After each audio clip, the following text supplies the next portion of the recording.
So you want to rent a pontoon boat. Great. Well, let's talk about how to operate one, and I'll give you a few tips on how to navigate your way through our emerald green waters. Let's get started. In order to operate a rental boat, there's a few important requirements to keep in mind. Whoever signs the contract must be at least 18 with a valid driver's license. As per Coast Guard regulation, drivers must provide photo ID and keep a copy of the lease agreement throughout the rental period. First, let's talk about some of the safety equipment that's required on board. We have life jackets located in an easily accessible area, and it's important that everybody knows how to wear them properly. Non-swimmers or weak swimmers should always wear a life jacket. For children under the age of 6, a life jacket is mandatory at all times while the vessel is in operation. Moving on to the engine. Before starting the engine, make sure no one is in the area. The throttle should be in neutral and the engine cutoff switch must be connected in order to start. Also make sure the engine cutoff switch lanyard is attached to the driver. If you try to start the engine without the engine cutoff switch, you'll hear an alarm.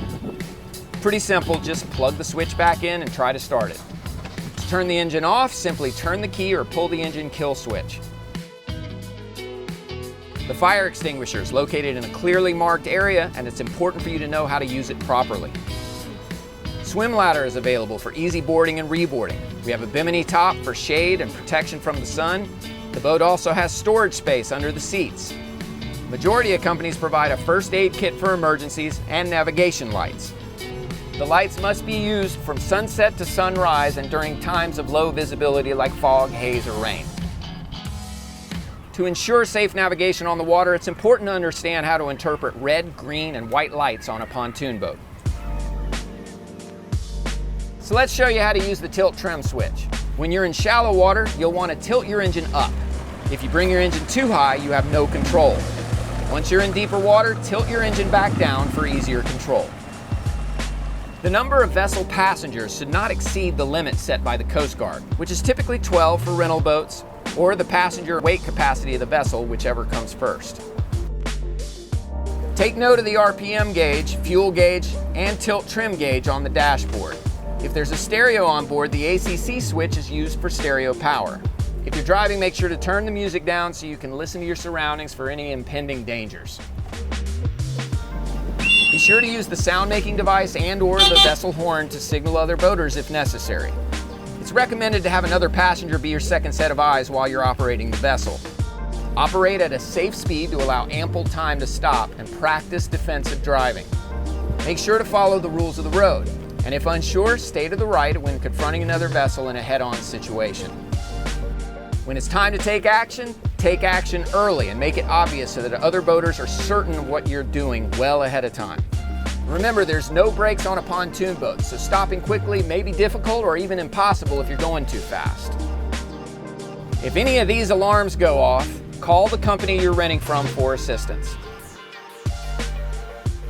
Currents can be really strong in some areas like Crab Island or the East Pass. So never let kids go into the water until the strength of the currents and the depth of the water has been assessed. Please keep in mind that currents could become stronger unexpectedly, so exercise caution when driving the boat, and anchoring could be difficult if the currents are too strong. Do not anchor on the east or south side of Crab Island, as these areas drop off and people can get pulled out.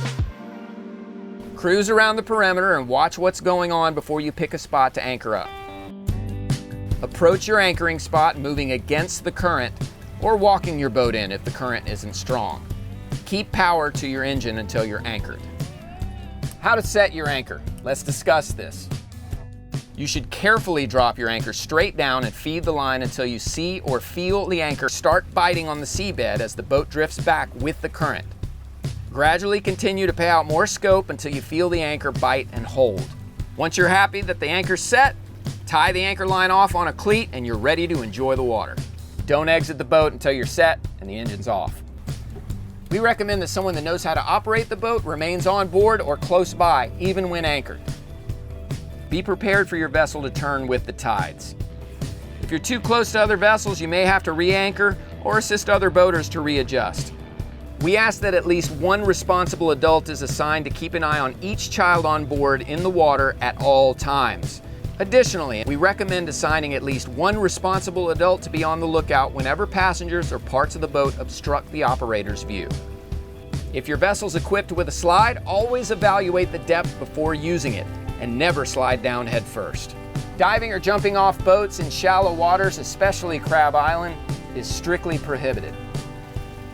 If anyone's swimming near the boat, please turn the engine off and remove the kill switch. Safety is paramount, and we want to ensure everyone's out of harm's way. Well, you had your fun and it's time to go. Check that the engine is tilted down so that the propeller's in the water, the throttle is in neutral, and the kill switch is in and not dangling. Before you pull up your anchor, please ensure that all passengers are on board and there's no swimmers around your boat or engine. Make sure that the swim ladder is up and that kids under 6 have Coast Guard approved life vests on.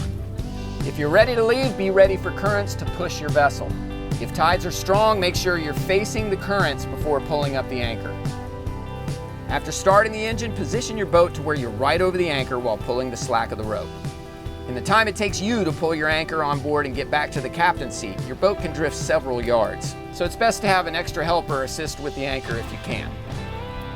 And if you're unsure, ask other boaters to assist or feel free to call your rental agency for assistance. You may have to walk your boat out away from other vessels and then drive it out. If you're unsure of the waters when you're leaving, wear a life jacket.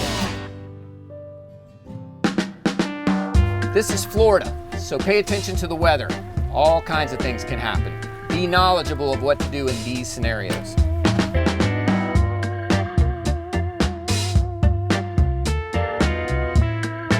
If you see a storm in the distance, it might be time to pull up your anchor and start heading in, or be close so you can be back before it gets worse. Drive slow and approach any waves at an angle. If you hit a wave head on, you can take a nosedive and have a whole bunch of water wash your boat down. If there's lightning, you're on a metal pontoon. Head back now. When you're parked, don't tie off to other vessels, as wave or wake action could cause damage to either boat. And when you're running, it's important to maintain a safe distance from other vessels. Keep arms and legs inside the boat while underway. Riding on the bow or back sun deck while the boat is in motion is strictly prohibited. If you fall off, the pontoons will funnel you directly into the propeller, resulting in serious injury or death. When you're anchored, it's probably a good idea to never be underneath the boat, and just stay away from the propeller. Don't get distracted while driving. Additionally, no drinking or drugs are allowed while driving. Boating under the influence is a serious violation of Florida law and can result in severe consequences. Keep your eyes peeled for light-colored water, as this can indicate shallow water or grass flats. We also ask that you do your best to avoid running through the seagrass beds, as they are crucial for the ecosystem. Once again, don't be that guy. Adhere to the posted speed limits. When you're in a speed zone that's posted as idle speed, no wake, the vessel must operate at a minimum speed that allows it to maintain headway and steerage way. When you're in a slow down minimum wake, vessels must be fully off plane and completely settled in the water. Any wake created by a vessel in one of these zones must be minimal. When passing or in a resume wake, you may accelerate to a safe speed. When you're traveling through bayous, these are residential waterways, so take a slow approach. Operate at a slow minimum wake when within 300 feet of emergency vessels with activated emergency lights or within 300 feet of construction vessels displaying an orange flag.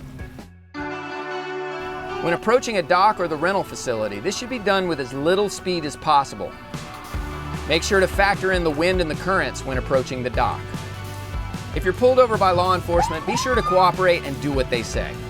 Provide your registration, driver's license, lease agreement, and boater's license if required.